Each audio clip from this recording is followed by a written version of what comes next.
4K resolution gaming is not as expensive as before. For that reason, I will show you the perfect PC build that's around $1,200 that will actually play any game at 4K resolution without any issues and also on the highest settings. At the end, I will also show you another system that's a bit different and I will explain why. And don't worry if you don't know anything about computers, I will try to explain everything as simple as possible. Just so you know, if you want a 1440p monitor, these PCs are also great for that resolution and you will achieve really high FPS for 1440p. You will have the link to all of the components that I will mention down below in the video description for you to check the latest prices. That being said, let's start. For the main PC for 4K resolution, for the CPU we have the AMD Ryzen 5 5600, which is a really nice 6-core 12-thread processor that will be enough for our build, and yes, you can also use it for 4K resolution depending on the GPU. For the motherboard we have the Gigabyte B550M, the S3H Micro ATX motherboard. This one is nothing too crazy, but honestly it's going to get the job done, and the price of this one is cheap, so we can save as much money as we can to put on our GPU, which is the most important component for gaming. Now for the memory kit we have the Silicon Power 16GB of RAM 2x8 of DDR4 at 3200 MHz. If you are new to PCs, just know that you don't need 32GB of RAM for gaming.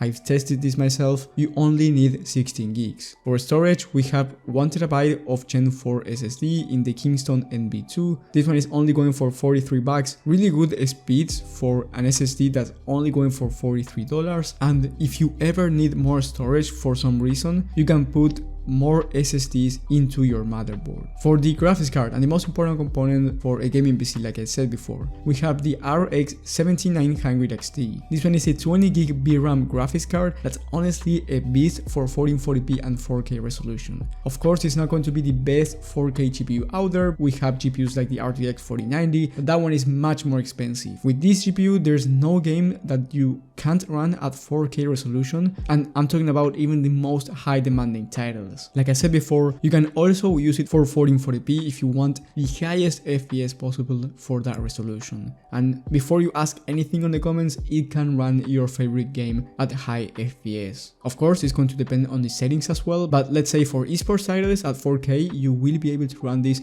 at above 240 FPS on average, and I'm talking about games like Fortnite, Valorant and CSGO, so feel free to buy a beast of a 4K monitor. And then if you want to play high demanding titles like let's say Cyberpunk 2077, you can run it at about 60 plus FPS on average on high settings. So really good GPU for the price, and you get 20GB of VRAM, which by the way, if you're a beginner to computers, there's something called VRAM and most Nvidia GPUs don't have a ton of it, and for that reason they are not really designed for future titles. This one has enough for current and future AAA titles. One thing I forgot to mention is that the Ryzen 5 5600 alongside the RX 7900 XT is not a bottleneck at 4K resolution. It's going to have a slight bottleneck when it comes to 1440p gaming, but it's nothing too noticeable to worry about. However, if you want to upgrade the CPU to something like the Ryzen 5 7600, if you have the extra money, that will give you better 1440p performance, and not only that, but you will also have a CPU that's more upgradable down the line because you get the AM5 platform, which is more upgradable. Now, if you don't understand anything that I'm saying, don't worry, down below in the video description you will have these alternatives in case you have more money to spend. And the most important part for you to understand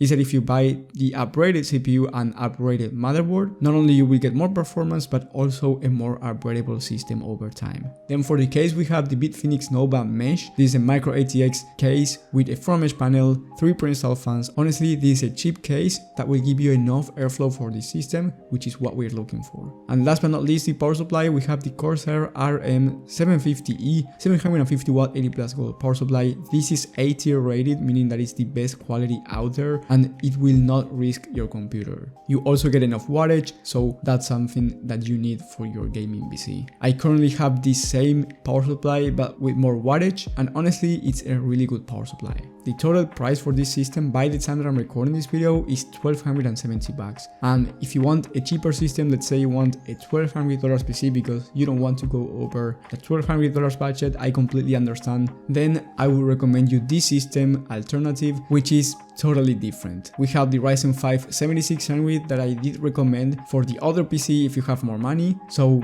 this PC overall is more upgradable, which is crazy because it's cheaper, but you don't get the same gaming performance because you get the RX 6800 XT. This GPU is amazing for 1440p gaming, and you can also play at 4K. You just won't be able to play with the same performance as the RX 7900 XT. You can still play esports titles at 4K at above 200 FPS on average, but when we talk about the latest AAA titles, you will have to turn down the settings a little bit or use the FSR feature. You also get a different case in the Fractal Design Focus 2. This is a nice looking case. I absolutely love this one. I added an extra fan for the back, and then we get the same power supply. We get 2TB of Gen 4 SSD instead of 1TB, and then we get 16GB of RAM of DDR5 memory because on the AM5 platform, DDR5 is the only option. For the motherboard, we get basically the same motherboard, but on the AM5 platform, the B650M, the S3H, and we get an aftermarket CPU cooler, which is not really needed for the Ryzen 5 7600, but it's a nice to have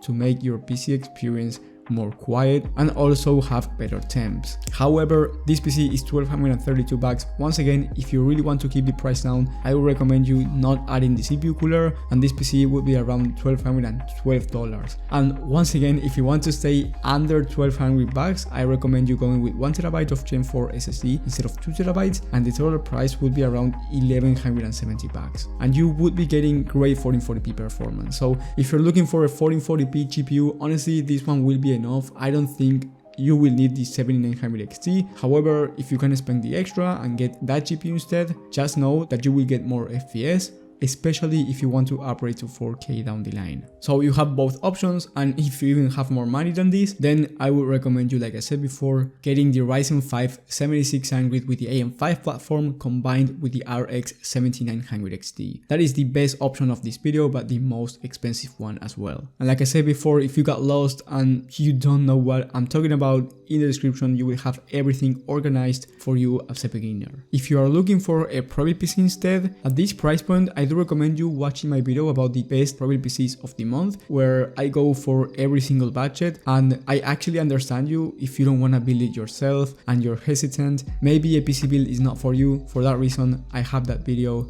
in the top right of the screen. Thank you guys for watching. If you have any questions, let me know in the comment section. I will try to reply as fast as possible. Thank you for the support, and I will see you on the next one.